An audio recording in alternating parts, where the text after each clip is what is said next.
Hey everyone, so I wanted to come on here and make a quick video to kind of let you guys know what's been going on in my life. It's been really hard this past week and weekend. One reason being is that I have a cold. Thankfully it's nothing worse, but I've been feeling physically crappy and I've also been feeling emotionally drained.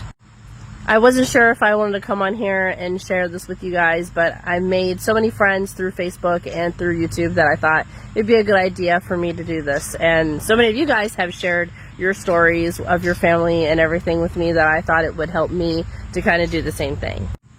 So many of you guys know that back at the beginning of the year I got a toy poodle puppy, and I haven't really posted much about him on my Facebook page, but I have posted him on my Instagram. This is actually my first time owning a small breed dog, so with him came a lot of lessons. One of those lessons being how quick they are, especially when they escape. So I'm used to having large breed dogs, and if they ever escaped without a leash on, they would mostly stay by me and they would be pretty slow. But with Einstein, that was a different story, unfortunately. Unfortunately, I don't have a fence, which is one of the biggest lessons that I've learned recently. And anytime any of my large breed dogs would get out without a leash on, they wouldn't ever, wander off the yard too much. If they did, it was never too far. So it was never really an issue not having a fence. But with Einstein, that was a completely different story. So he's gotten out about 3 or 4 times, and any time that anyone comes over and they're leaving and coming in, I would always tell people to watch out because he is really quick on his feet and he always wants to get out. In the past, when he has escaped, my family would usually have to help me catch him because he would always run straight to the road, and one of us would have to stop traffic and the other one would have to catch him. So that was always something that was really stressful, and it was always something that worried me because I knew that one day he was going to get hit by a car if this keeps happening. So on Friday he had gotten out, and unfortunately I wasn't able to get any of my family members to come and help me catch him, and so I tried my best to catch him and hold off traffic by myself as best as I could, but unfortunately he was just too quick and he had gotten hit by a car. At that moment I just had broke down in the middle of the road, and I was just bawling my eyes out. I feel this immense guilt for letting it happen and for being so careless with not having a fence, and it's just been extremely hard since then on me. We have him buried back here underneath this oak tree. So I know many of you guys know what it's like to lose a pet.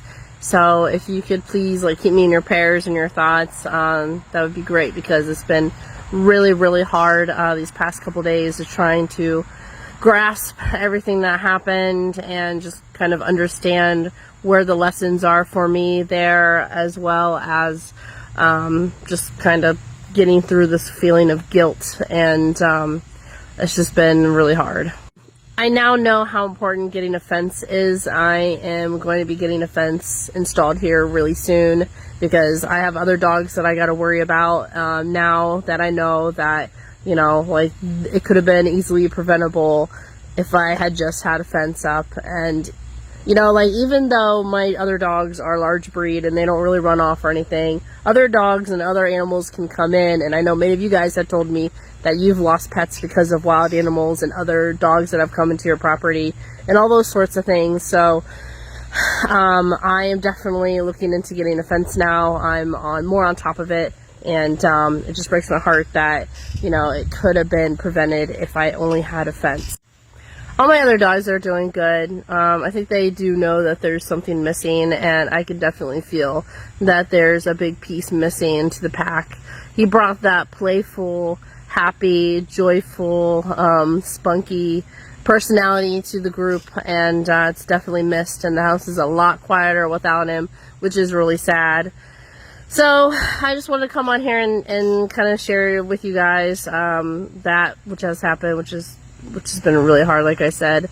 And I just feel that, as a breeder and as a person and as a human, I feel like it's important to share to be as open and honest with everything that's going on in my life as I possibly can.